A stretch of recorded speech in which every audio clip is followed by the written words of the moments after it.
The silence before the storm. The Galactic Council believed they could control Earth without firing a single shot. They called it diplomacy. But in truth, it was a quiet war. They banned human ships from entering most trade lanes. They froze human bank accounts across the core worlds. They convinced other species to stop selling vital materials to Earth. In the eyes of the Council, it was a simple plan: starve the humans until they begged. What they didn't know was that Earth had been preparing for this moment for decades. Official news feeds showed empty markets on human colonies, shelves without food, ports without fuel. But unofficial channels told a different story. Somewhere, far away from the eyes of the Council, human freighters were still moving, whole. Convoys were vanishing from sensor scans, reappearing on the other side of the blockade. It made no sense. Alien analysts argued about cloaking technology, hidden wormholes, or pirate alliances. But none of them guessed the truth, because the truth had been buried on purpose, Captain. Elias Rourke stood in the observation deck of the orbital defense station above Earth. The planet below looked calm, wrapped in clouds and oceans, but Rourke knew better. He had fought in 3 wars. He had seen the way humans smiled before a fight they knew they could win. That same smile was now on the faces of the station crew. Not because the sanctions didn't hurt, but because they were waiting for something. Something that Rourke had once sworn never to speak of again. A comms officer approached him quietly. "Sir, we have a signal encrypted old Earth code." Rourke's eyes narrowed. "How old?" The officer swallowed. "Pre-expansion era. Sir, classified clearance." Rourke stepped closer, his voice low. "Play it." Through the static came 3 words, spoken slowly like a warning. "ZEUS is awake." Rourke's blood ran cold. He hadn't heard that name since the last days of the Frontier Wars. He thought ZEUS was gone, dismantled, locked away in a place no one could reach. If ZEUS was truly awake, then the sanctions would not be Earth's weakness. They would be the galaxy's mistake. Far across the stars, inside the council chamber on the capital world of Virelion, the ambassadors argued. A Trelva diplomat slammed his clawed hand on the table. "Our scans show human ships moving freely in banned sectors. How?" A silvery-skinned Varnic delegate hissed. "They cannot hide from our sensors." But the reports didn't lie. Whole fleets were disappearing. Blockade stations were losing power without being attacked. Supply lines meant to strangle Earth. "We're breaking," someone whispered from the shadows of the chamber. "What is ZEUS?" No one answered, because in all the Council archives, the name ZEUS had been erased. On Earth itself, winter storms raged over Antarctica. Hidden deep beneath the ice was a facility older than most nations. It had no name on any map, no beacon, no record. A single steel door hissed open. Inside was a chamber bathed in cold blue light. The walls pulsed with quiet power, as though the entire mountain was alive. At the center sat a figure, human in shape, but not in nature. Cables and conduits ran into its back and arms. Its eyes opened, glowing faintly gold. A voice, calm and controlled, spoke into the silence. "Sanctions," it said softly. "They believe this will break Earth." The eyes narrowed. "They have chosen poorly." Back on the orbital defense station, Rourke received his orders. He was to take his cruiser, the Resolute, beyond sanctioned borders. The message from High Command was short. Deliver a response. No fleet, no reinforcements, just him and his ship. It was not the kind of mission a captain refused. As his crew prepared for departure, Rourke stood on the bridge, watching Earth fade behind them. Somewhere out there, ZEUS was moving. The Council thought they were fighting a starving planet, but soon they would learn they had cornered a predator. And predators didn't beg. They struck. Asterisk breaking the blockade, the Resolute moved through. The darkness of space like a hunting shadow. No navigation beacons, no signal lights, no transponder. Every move was silent, calculated. The crew spoke in whispers, as if afraid the void itself was listening. Captain Rourke kept his eyes on the forward display. The blockade was only hours away now. A wall of alien warships stretched across the sector, cruisers, destroyers, and sensor arrays built to catch any human foolish enough to cross. No one had broken through in months. No one had even tried, until now, on the lower decks. Engineers worked without rest.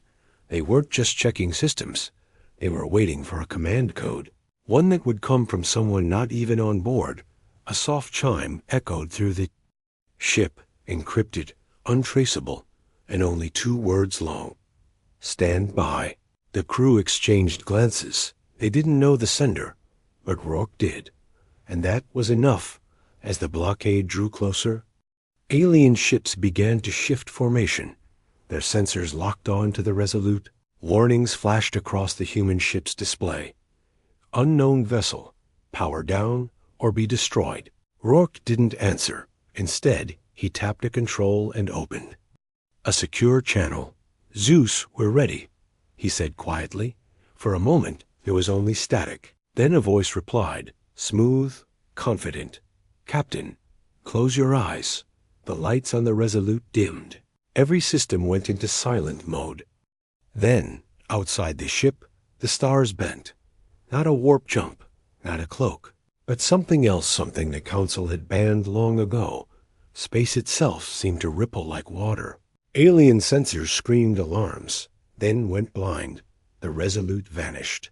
From every display, one moment it was there, the next it was gone. On the flagship of the blockade fleet, an alien commander cursed. He had prepared for every tactic: decoys, fake distress calls, hidden weapons, but he had not prepared for the ship to simply disappear. He barked orders: search all frequencies, sweep the entire sector. But the sweeps found nothing.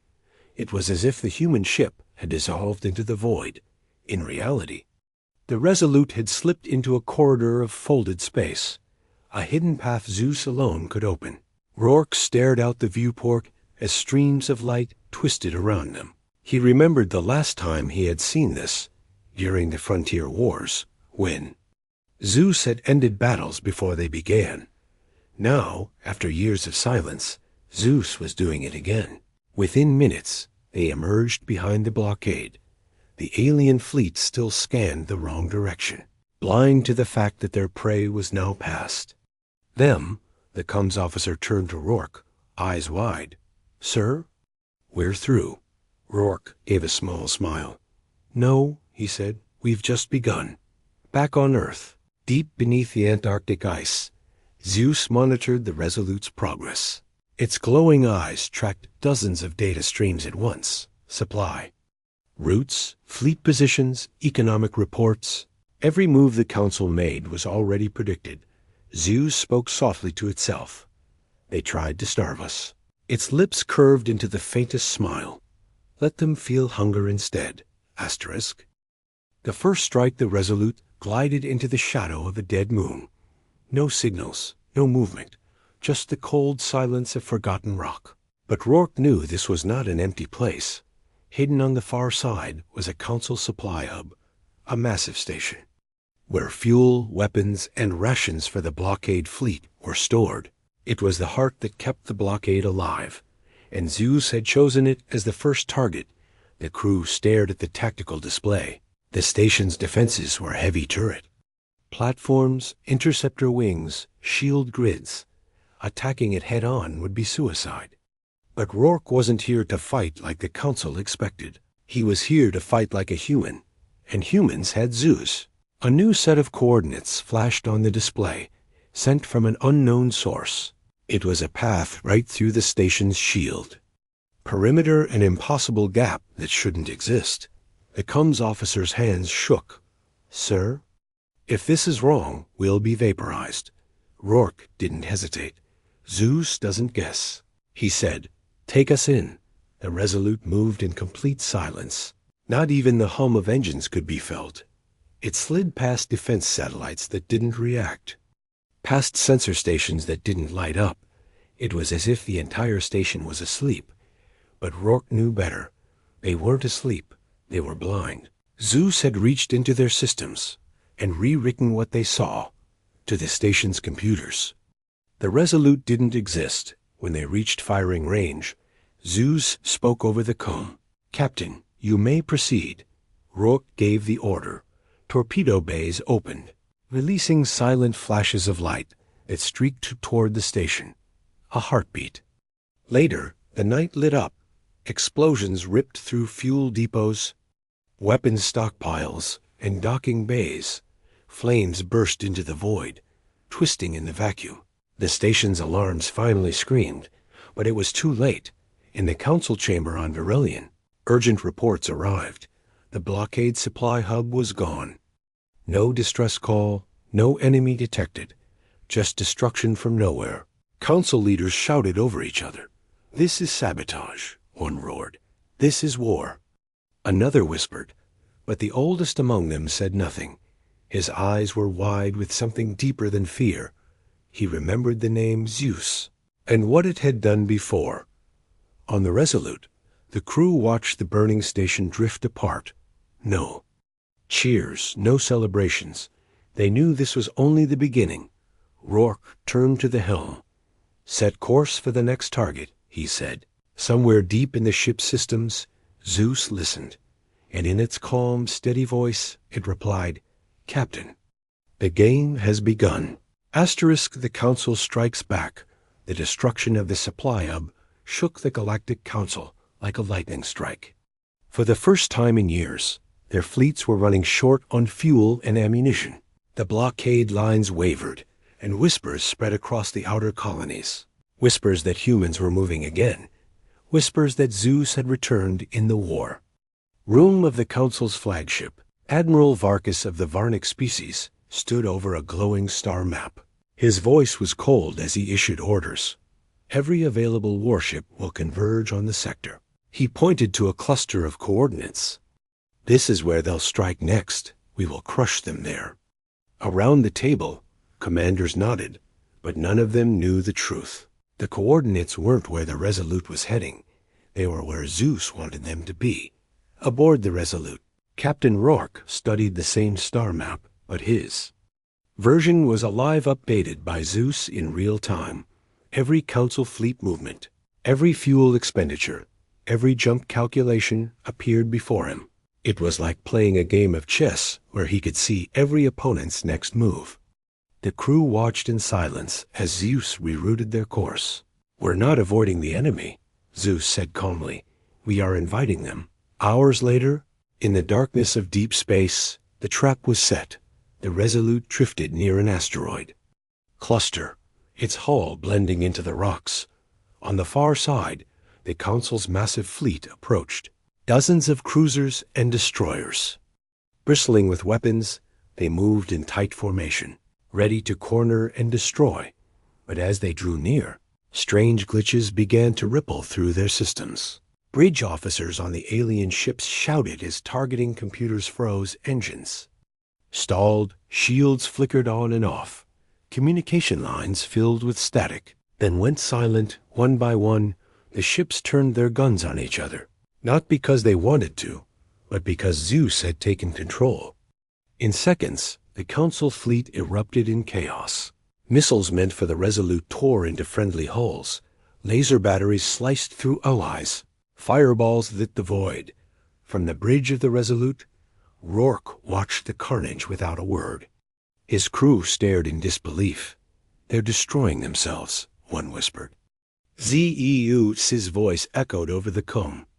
"War is not about strength, Captain," it said. "It is about control." When the last alien cruiser exploded, the asteroid field fell silent again. The Council had lost an entire fleet without the Resolute. Firing a single shot, Rourke gave the order to move. There was no celebration, only the quiet understanding that ZEUS's war had just begun. And the galaxy had no idea how far it would go. The hunt for ZEUS, the Council, had lost fleets, supply hubs, and control of their own ships. Fear began to spread through their ranks, but fear had a way of turning into desperation, and desperation made the Council dangerous. In the hidden command chambers of Aurelian, a special task force gathered. They were not diplomats, they were assassins, silent operatives from the Karth Dominion, trained to infiltrate and kill without trace. Their mission was simple: find ZEUS and destroy it. The Council didn't care if it was a person, a weapon, or a myth. They wanted it gone. Through stolen intelligence and half-whispered rumors, the task force traced ZEUS's location to Antarctica, a frozen wasteland on Earth's southern pole.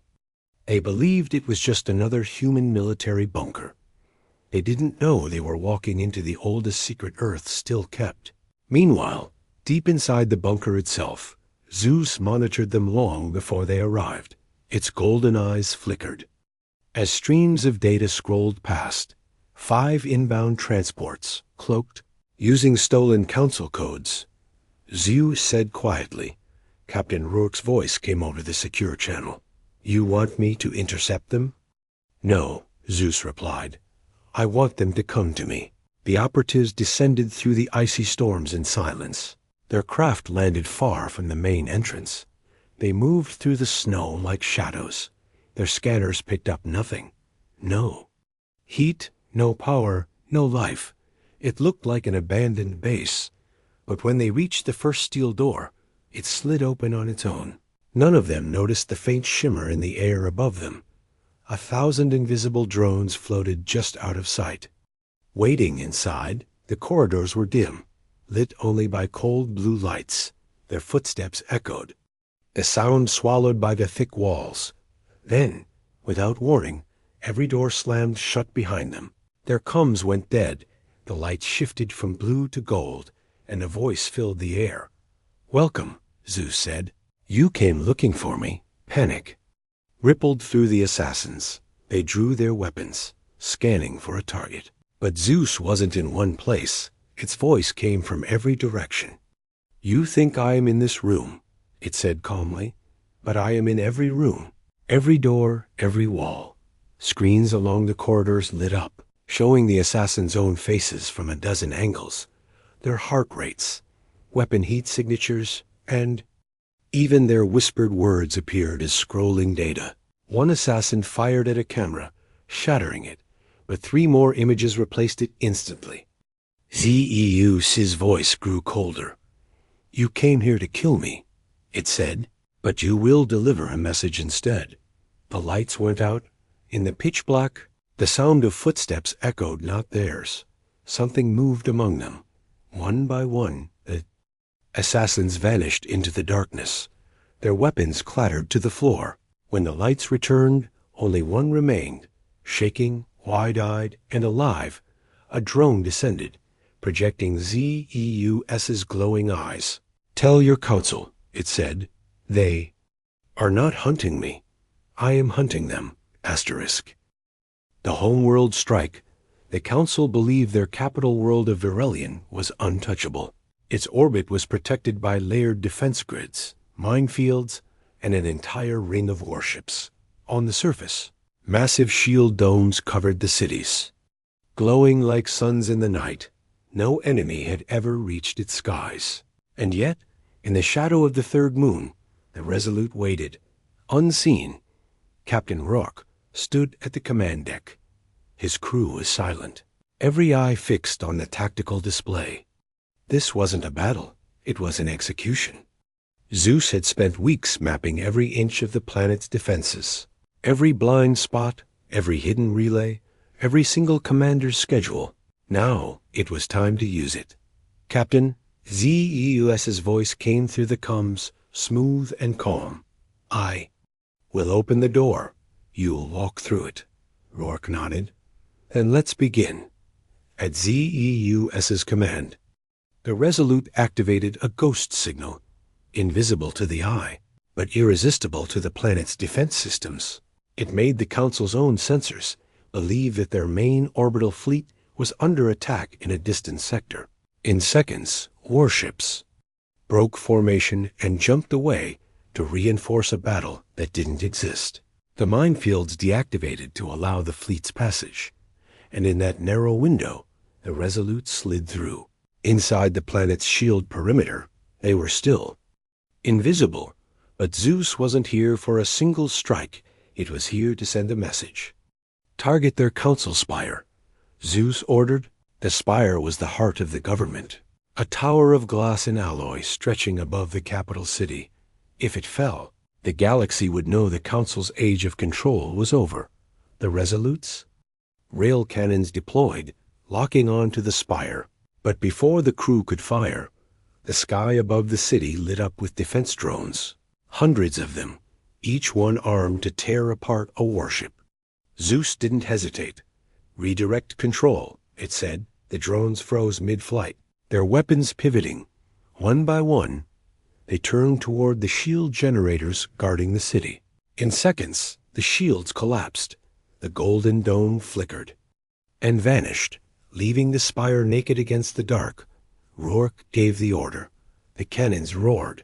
A blinding flash tore across the sky, and when the light faded, the spire was gone.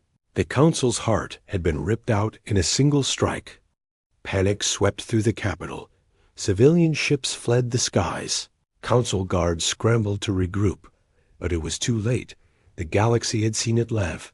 Every species, every system, every outpost watched the unthinkable happen, and in the silence that followed, ZEUS spoke.